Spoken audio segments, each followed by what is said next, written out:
Assalomu alaykum talabalar. Men Turdiyev Temur Tahirovich, axborot xavfsizligi katta o'qituvchisi hisoblanaman.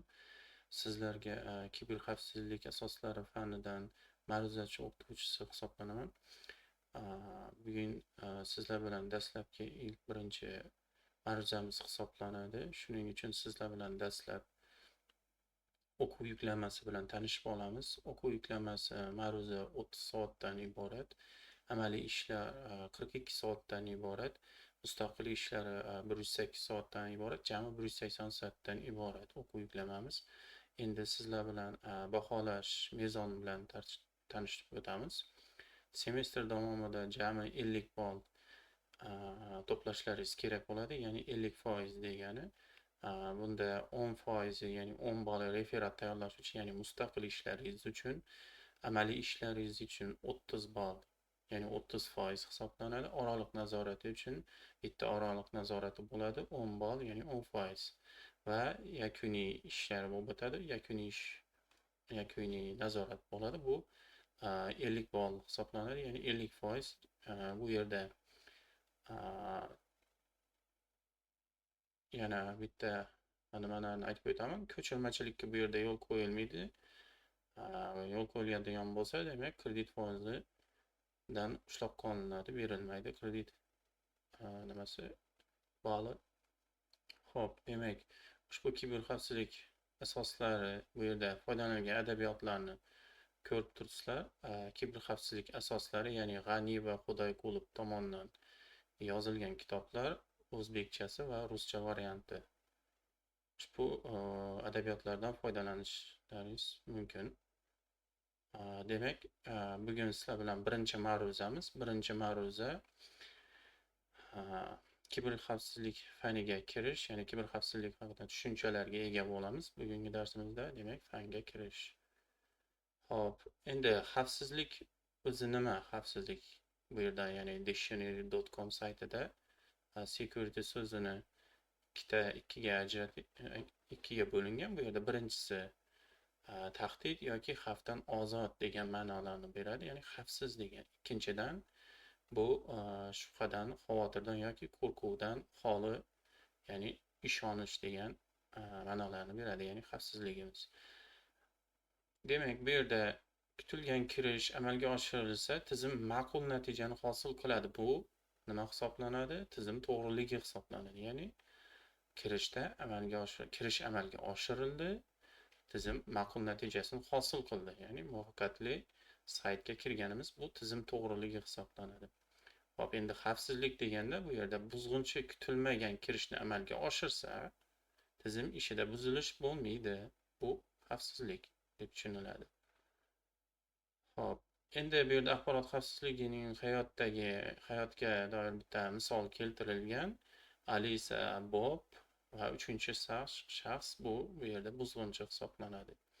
Demak, Alisamiz onlayn banking hisoblanadi.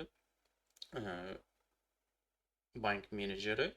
Alisa onlayn banking biznes faoliyatini amalga oshiruvchi bank menejeri.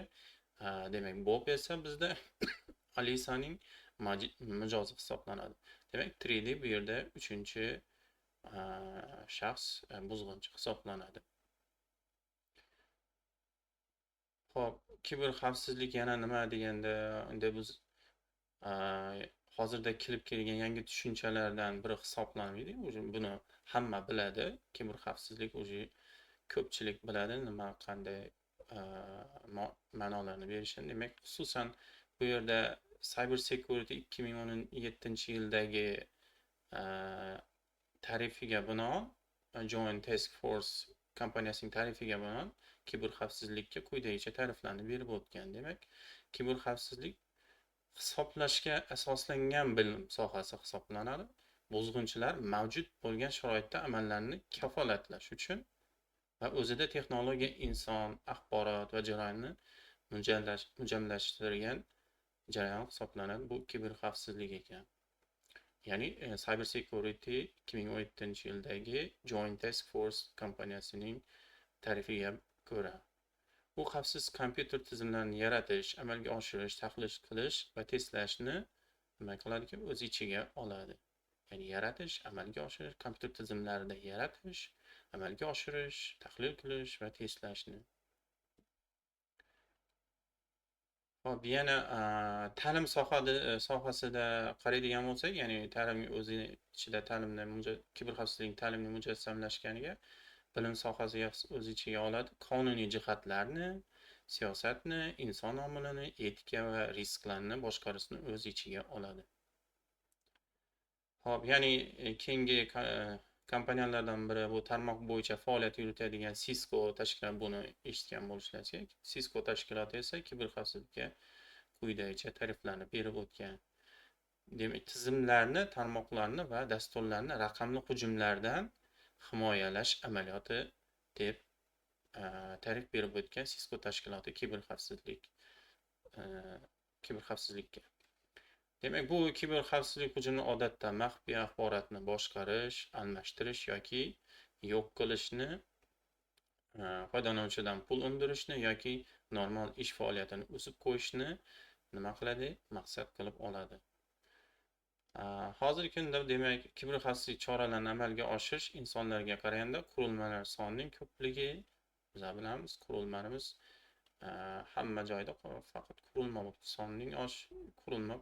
oshmayapti. Ko'p sonning ko'pligi va buzg'unchilar salohiyatini ortishi natijasida amaliy tomondan murakkablashib boraveradi. Xo'p, nima uchun kiberxavfsizlik kerak? Nima uchun kerak? Demak, kiberxavfsizlik bilim sohasi birinchi mainframe kompyuter ishlab chiqarilgandan boshlab paydo bo'lib boshlangan mainframe kompyuterlar. Bunda mazkur qurilmalarni va ular xizmat qilgan missiyalarni himoyasi uchun ko'p qatlamli xavfsizlik amalga oshirilgan. Ko'p qatlamli xavfsizlik. Bunda milliy xavfsizlikni ta'minlash zaruriyati ortishi natijasida, demak, ikkita usul murakkab bo'lgan ishonchli xavfsizlik paydo bo'ldi. Bunda ikkita kompleks va texnologik murakkab bo'lgan ishonchli xavfsizlik paydo bo'ldi. Hop, endi kiberxavfsizlikda kompleks o'z ichiga oladigan komplekslardan biri bular risklarni boshqarish, siyosat, inson omili, huquq va etika. Keyin kiberxavfsizlik hisoblashga asoslangan mujassamlashgan bilim sohalari bular hisoblanadi. Fan sohasining tuzilishi, hisoblash bilim sohasi, kompyuter injeneriyasi, axborot texnologiyalari, axborot tizimlari, dasturiy ta'minot injeneriyasi o'z ichiga oladi. Hop, kiberxavfsizlikning fundamental terminlari bular kiberxavfsizlik bo'yicha fundamental terminlardan juda ham ko'p terminlari. Eng asosiysini aytib o'tadigan bo'lsak, bu yerda konfidensiallik, butunlik va foydalanuvchanlik. Konfidensiallik tizim ma'lumot va axborot faqat vakolatga ega subyektlar foydalanishi mumkinligini ta'minlovchi qoida hisoblanadi. Mazkur qoida axborotni faqat qonuniy foydalanuvchi tomonidan o'qilishini ta'minlaydi. Ya'ni bu konfidensiallik ekan. Yaxlitlik, ya'ni butunlik deb ham yuritamiz buni. Yaxlitlik ma'lumotni aniq va ishonchli ekanligini ishonch hosil qilish va ya'ni axborotni ruxsat etilmagan o'zgartirishdan yoki yozishdan himoyalash. Ya'ni endi bularga misol keltiradigan bo'lsak, butunlik har bitta ijtimoiy tarmoqda o'zlarimizning sahifalarimiz bor. Shu sahifalarda o'zgartirishni faqat o'zlarimiz bajara olamiz. Boshqa shaxs tomonidan unga ruxsat berilmaydi. Yozishni yoki o'zgartirishni. Hop, uchinchi fundamental termindan biri asosiy foydalanuvchanlik. Ya'ni foydalanuvchanlik ma'lumot, axborot va tizimlardan foydalanishning mumkinligi. Ya'ni ruxsat etilmagan bajarishdan himoyalash. Ruxsat etilmagan bajarishdan himoyalash. Hop, risk. Asosan buni qisqa qilib yuritamiz. Potensial foyda yoki zarar. Umumiy holda har qanday vaziyatga biror bir hodisaning yuzaga kelishi ehtimoli qo'shilganda nima paydo bo'ladi? Risk paydo bo'ladi. Bunga misol keltiradigan bo'lsak, juda ham ko'p misollar. Asosiy oddiy misol keltiradigan bo'lsam, riskka hammamiz telefon ishlatamiz. O'sha telefon qo'limizdan tushib ketish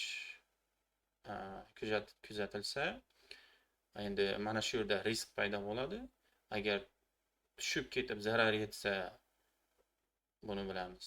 Zarar bo'ladi, foyda bo'lsa, buni ham bilamiz, foyda o'zimizga bo'ladi. Mana shu jarayonda o'rtadagi ehtimolligi bu risk hisoblanadi. Demak, ISO tashkilotining bo'yicha yuritishi risk bu noaniqlikning maqsadlarga ta'siri. Demak, sifatida deb ta'rif bergan.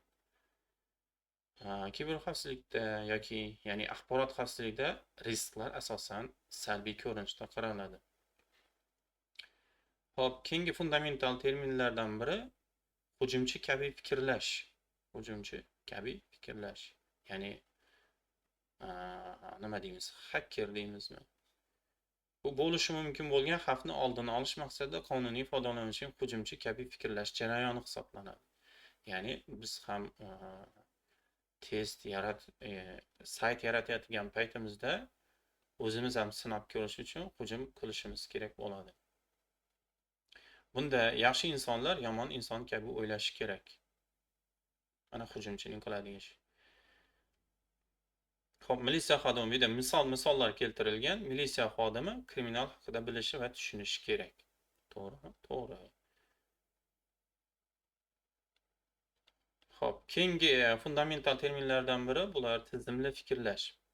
Bunda kafolatlangan amallarni ta'minlash uchun ijtimoiy va texnik cheklovlarni o'zaro ta'sirini hisobga oladigan fikrlash jarayoni. Masalan, virusga qarshi himoya uchun faqat antivirus dasturini o'rnatishning o'zi yetarli emas. To'g'rimi? Viruslar va ularning tarqalish usullari bo'yicha xodimlarning ma'lumotlari berish va seminarlar o'tkazish ham talab etiladi. Ya'ni bu yerda kompyuterimizga kompyuterlarga umuman olganda korxona tashkilotlarida ishchi xodimlarimiz ishlaydigan bo'lsa, 100 ta kompyuter bo'ladigan bo'lsa, 100 ta xodimimiz ishlaydi. 100 ta kompyuterda virus bor. Ba'zi holatda xodimlar bilmaydi qanday foydalanishni, virusni tanishni bilmaydi. Virus tanimagandan keyin demak kompyuterga virus tushadi. O'shaning uchun viruslardan himoyalanish uchun antiviruslarni o'rnatish jarayonlarini seminarlar orqali o'rgatish zarur bo'ladi. Bu tizimli fikrlash. Axborot xavfsizligi. Xo'p, axborotning holati hisoblanib, unga binoan axborotga tasodifan yoki atayin ruxsatsiz ta'sir etishga yoki ruxsatsiz undan foydalanishga yo'l qo'yilmaydi. Bu axborot xavfsizligi hisoblanadi. Axborotni himoyalash. Axborotni xavfsizlikni ta'minlashga yo'naltirilgan chora kompleksi hisoblanadi. Ya'ni ma'lumotlarimizni himoyalash. Amalda axborotni bu yerda misol keltirilgan. Amalda axborotni himoyalash deganda ma'lumotlarni kiritish, saqlash, ishlov berish, uzatish, uning yaxlitligini, foydalanuvchanligi va agar kerak bo'lsa axborot va resurslarning konfidensialligini madadlash tushuniladi. Mana shu jarayon bizda axborot himoyalash hisoblanadi ekan. Yana kiberxavfsizlik fundamental terminlardan biri bular maqsad, noaniqlik, ta'sir va aksiylarni o'z ichiga oladi. Bu yerda maqsad faoliyat jarayonida u yoki bu nimaga erishishni xohlashimiz hisoblanadi ekan, bu maqsad. Noaniqlik hozirgacha uning oqibatlari yoki uning ehtimolini bilishga aloqador axborotni yoki bilimlarni yetishmasligi yoki qisman yetishmasligi holati. Bu noaniqlik. Ya'ni xodimlarda kuzatilib turadi, tushunmaslik yoki tushunib turib xatolikka yo'l qo'yishlik, bu noaniqlik. Ta'sir kutilgan yoki xohlagan hodisani salbiy yoki ijobiy tomonga og'ishi, mana shu ta'sir hisoblanadi. Demak, o'sha xodim noaniqlik jihatdan ish qilib qo'ydi, demak, korxona tashkilotga qandaydir ta'siri o'tkaziladi. Aktiv tashkilot uchun qadrli bo'lgan ixtiyoriy narsa hisoblanadi. Axborot xavfsizligi bog'liq holda aktiv sifatni tashkilotning muhim axborotini keltirish mumkin. E'lonlar bo'lishi mumkin, Yangiliklar bo'lishi mana shular aktivlar. Aktivlar yana mablag'lar bo'lishi mumkin. Hop, yana fundamental terminlardan bu yerda zaiflik va tahdid, hujum va boshqarish vositasi, ya'ni bu yerda kontrol deb yuritiladi. Kontrol bu risklarni o'zgartiradigan harakatlar hisoblanadi. Boshqarish natijasi zaiflik yoki tahdidga ta'sir qiladi. Yuqorida ko'rib o'tganimiz tahdid va zaiflik. Zaiflik nima hisoblanadi? Bir yoki bir necha tahdidga sabab bo'luvchi tashkilot aktivi yoki boshqaruv tizimidagi kamchilik hisoblanadi. Hop, tahdid tizim yoki tashkilotga zarar yetkazishi mumkin bo'lgan istalmagan hodisa. Hujum, buni bilamiz, tahdidning amalga oshirilish ko'rinishi. Ya'ni biron bir tahdid bo'ldimi, demak, o'shandan qandaydir iz qoladigan bo'lsa, mana shu hujum hisoblanadi. Hujum uyushtirilgan. Kontrolni tushundik, o'z ichiga oladigan, risklarni o'zgartiradigan harakatlarni o'z ichiga oladigan tahdid va zaiflikni ta'sirida bo'ladi. Xo'p, bundan tashqari boshqarish vositasining o'zi turli tahdidlar uchun foydalanishi mumkin bo'lgan zaiflikka ega bo'lishi ham mumkin. Xo'p, endi xavfsizlik muammolari. Bu yerda xavfsizlik muammolari asosiy 3 turi bor. Mana zaiflik, tahdid asosiylarni o'z ichiga oladi. Hujum, bular eng asosiy hisoblanadi xavfsizlik muammolari. Demak, zaiflik. Hop. Tahdid zaiflik asosida risk modelini ko'rib turibmiz bu yerda. Ya'ni zaiflik, aktiv, boshqaruv vositalari asosida risk modeli. Bu yerda mana bular ta'sir, mana shular oq strelkadagilar, sariq strelkadagilar, bu yerda bizda ta'sirlar hisoblanadi. Tahdid yoki zaiflik bo'ladigan bo'lsa, qaysiga ta'sir o'tkazishini ko'rishimiz mumkin. Masalan, mana bu yerda tahdid birinchida ta'sir o'tkazib turibdi. Birinchi zaiflik aktivga, ya'ni aktiv 1ga. Mana birinchi. Endi mana bu yerda tahdid ikkinchi ta'sir o'tkazib turibdi. Uchinchi zaiflikni. Mana bu yerda uchinchi nimaga, aktivga nima paydo bo'ladi keyin? Uchinchi zaiflik paydo bo'ladi. Mana bu yerda birinchi zaiflik paydo bo'ldi. Keyin mana bu yerda ikkinchi zaiflik. Shu tariqa mana bu yerda mana modelni ko'rib olishimiz mumkin. Mana bu yerda endi boshqaruv vositasining ta'sirini ko'rishimiz mumkin, lekin bu yerda ko'rib turganimizdek zaiflik paydo bo'lmadi. Bu zaiflik mana bu tahdiddan o'tyapti. Tahdiddan kelib chiqadilar, bizda boshqaruv vositalariga ta'sir o'tkazishi mumkin, ya'ni zaiflik o'tkazishi mumkin. Demak, mana bu yerda 4-chi mana boshqaruv vositasiga, ikkinchi boshqaruv vositasiga ta'sir o'tkazib turibdi tahdid. Mana tahdid 3-chi, boshqaruv vositasi 2-chiga. O'z vaqtida shu yerda zaiflik paydo bo'ldi. Mana bu demak aktiv boshqarish vositasi asosida risk modeli hisoblanadi. Xo'p, yuqorida ham ko'rib o'tgandik, bank xodimi sifatida faoliyat yuritayotgan bank menejeri Alisa va tizim va mana bu yerda Bob. Bular bu yerda yaxshi odamlar. 3D demak bu yerda yomon odam. Demak, umumiy ko'rinishda bu buzg'unchi hisoblanadi. Xo'p, endi axborot xavfsizligi yoki kiber xavfsizlik. Demak, axborot xavfsizligini biza tushunib olishimiz kerak. Mana shu yerda axborot xavfsizligi sohasida axborot xavfsizligi. Diqqat bilan eshitamiz. Axborot xavfsizligi va kiber xavfsizlik farqini bilib olishimiz kerak. Axborot xavfsizligi axborotning ifodalanishi qat'iy nazar qog'oz ko'rinishidagi elektron va insonlar fikrlashida og'zaki va vizual intellektual huquqlarni himoyalash bilan shug'ullanadi. Demak, kiber xavfsizlik esa elektron shakldagi axborotni barcha holatdagi tarmoqdan to qurilmagacha bo'lgan o'zaro birga ishlovchi tizimlarda saqlanayotgan, uzatilayotgan va ishlayotgan axborotni himoyalash bilan shug'ullanadi ekan. Tushunib oldikmi? Xo'p, kiberxavfsizlikning bilim sohalari, demak, mana bu yerda 8 ta bilim sohalarini o'z ichiga jamlab oladi kiberxavfsizlik. Bular birinchisi ma'lumotlar xavfsizligi. Ma'lumotlar xavfsizligi bilim sohasi ma'lumotlarni saqlashda, qayta ishlashda va uzatishda himoyani ta'minlash maqsad qiladi.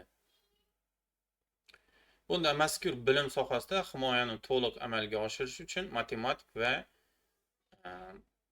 analitik algoritmdan foydalanish talab etiladi, ya'ni ma'lumotlar xavfsizligida. Xo'p, keyingisi dasturiy ta'minot xavfsizligi. Dasturiy ta'minot xavfsizligi bilim sohasida foydalanilayotgan tizim yoki axborot xavfsizligini ta'minlovchi dasturiy ta'minotlarni ishlab chiqish va foydalanish jarayoniga e'tibor qaratadi. Va keyingisi uchinchisi tashkil etuvchilar xavfsizligi. Bu soha katta tizimlarda integrallashgan tashkil etuvchilarni, ya'ni loyihalash, sotib olish, testlash, analiz qilish va texnik xizmat ko'rsatishni e'tiborga oladi, o'z ichiga e'tiborni qaratadi. Demak, tizim xavfsizligi tashkil etuvchilar xavfsizligida farq qiladi. Bular tashkil etuvchilar xavfsizligi, ular qanday loyihalanganligi, yaratilganligi, sotib olinganligi, boshqa tarkibiy qismlarga ulanganligi, qanday ishlatilgani va saqlanganligiga bog'liq. Demak, bu tashkil etuvchilar xavfsizligi hisoblanadi. To'rtinchida aloqa xavfsizligi. Bu yerda ko'pincha aloqa so'zi kelganda tushunamiz nima xavfsizlik tutiladi. Bilim sohasi tashkil etuvchisi o'rtasidagi aloqani himoyalashga, ya'ni suhbatlar, telefondan foydalanayotganimizda aloqa bog'lanadi bir-birimizga. Mana shu aloqani himoyalashga e'tibor qaratadi. O'zida fizik va mantiqiy ulanishlarni nima qiladi? Birlashtiradi ekan. Beshinchida tizim xavfsizligi. Bu tizim xavfsizligi tashkil etuvchilar, ulanishlar va dasturiy ta'minotdan iborat bo'ladi. Ya'ni tizim xavfsizligini aspektlarga e'tibor qaratadi. Va keyingisi inson xavfsizligi. Inson xavfsizligi kiberxavfsizlik bilan bog'liq. Inson xatti-harakatlarni o'rganishdan tashqari, tashkilotlar, masalan, xodim va shaxsiy hayot sharoitida shaxsiy ma'lumotlarni va shaxsiy hayotni himoya qilishga e'tibor qaratadi. Va keyingi tashkilot xavfsizligi, bu bilim sohasida tashkilotni kiberxavfsizlik tahdidlardan himoyalash va tashkilot vazifasini muvaffaqiyatli bajarishni madadlash uchun risklarni boshqarishga